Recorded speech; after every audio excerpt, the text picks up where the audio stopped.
Hai, ketemu lagi di channelnya Mas Bayu.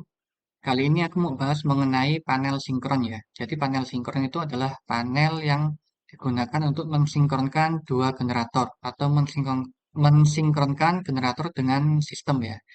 Jadi kalau kita lihat di sini, di panel sinkron itu terdapat instrumen pembacaan secara analog maupun secara digital. Nah, untuk pembacaan ini didapatkan dari PT ya, potensial transformer yang dikonekkan ke instrumen tersebut. Kenapa menggunakan PT? Karena tegangannya adalah tegangan tinggi. Jadi, inputan dari instrumen ini, pembacaan ini juga, ini, dan ini, semuanya ini, di pembacaan ini, inputnya adalah dari PT. Jadi, secara gambarannya adalah seperti ini bus, kemudian kita menggunakan PT ya, PT, kemudian baru masuk ke pembacaan instrumen ini. Karena kalau langsung masuk ke sini, kan tidak mungkin karena tegangannya begitu besar. Nah, di sini instrumennya adalah, pembacaannya adalah 6,3 kV per 110. Jadi jika tegangan di sistem 6,3, maka pembacaan di instrumennya ini adalah 110. Oke,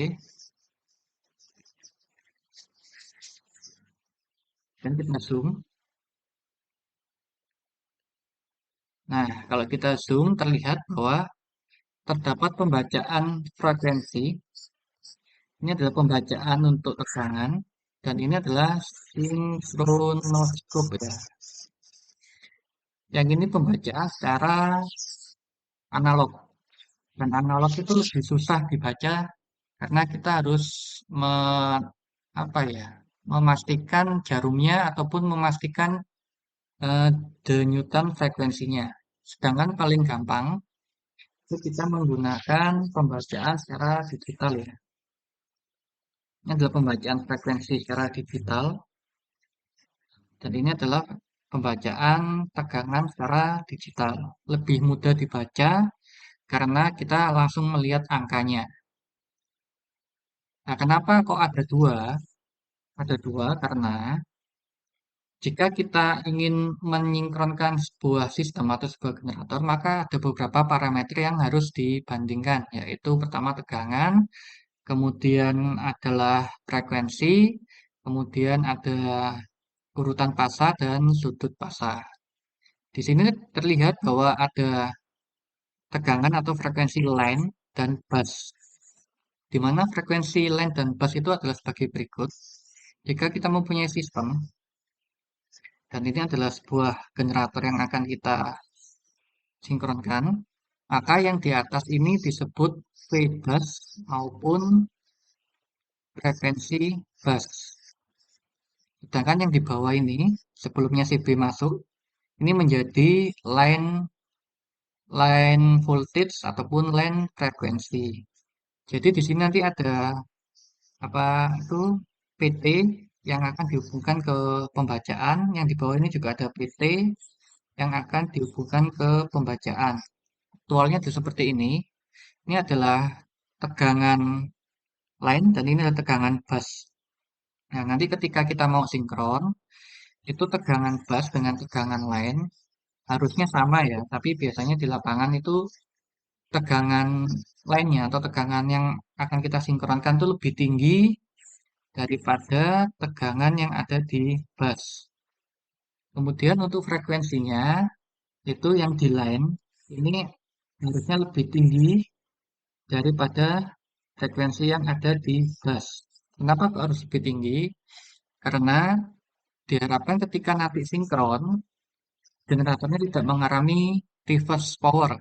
Jadi reverse power itu adalah ketika seharusnya generator ini mengirimkan daya, dia malah kemasukan daya.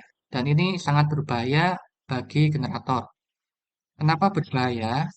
Karena generator itu kan berputar ya, berputar anggap anggap aja kita putarnya ke kanan.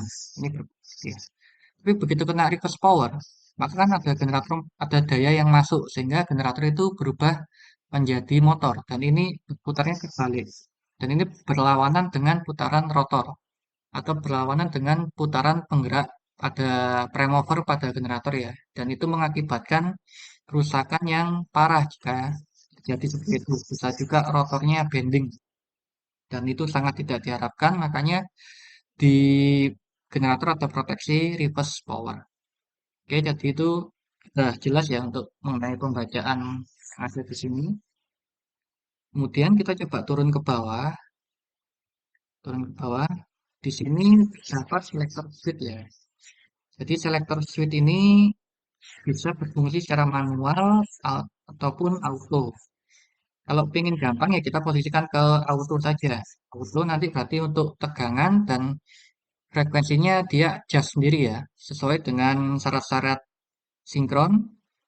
Ketika syarat itu sudah terpenuhi, maka otomatis breakernya akan masuk sendiri. Jadi dengan menggunakan auto ini lebih jarang ditemukan kegagalan sinkron. Kalau kita posisikan ke manual, maka di sini kita harus merubah frekuensi di sini. Di sini fungsinya untuk menaikkan atau menurunkan speed toggle switch ini. Dan ini apa ya, kabelnya atau perintahnya itu nyambung ke governor. Jadi berhubungan dengan governor ya untuk menaikkan atau menurunkan speed dan nanti akan berhubungan dengan frekuensi. Sedangkan yang tegel yang ini, switch yang ini berfungsi untuk menaikkan ataupun menurunkan tegangan. Dan ini nyambungnya ke panel eksitasi atau panel exciter untuk menguatkan atau menurunkan eksitasi. Jika eksitasinya ditambah, maka otomatis V-nya akan naik ya. Kalau eksitasinya diturunkan, otomatis V-nya juga akan turun. Nah, itu caranya untuk mensinkronkan generator. Nah, jangan lupa tadi ada kelewatan yang mau aku bahas. Nah, ini adalah instrumen sinkronoskop ya. Nanti ketika generator itu sudah mengeluarkan tegangan dan frekuensi, maka di sini akan ada lampu yang bergerak. Ini bergerak ya, ke arah jarum jam. Ketika sudah pas di angka 12 ini atau sebelum angka 12 dikit, maka breaker sudah bisa masuk ataupun ketika 12 ini breaker bisa dimasukkan karena menandakan sistem telah sinkron.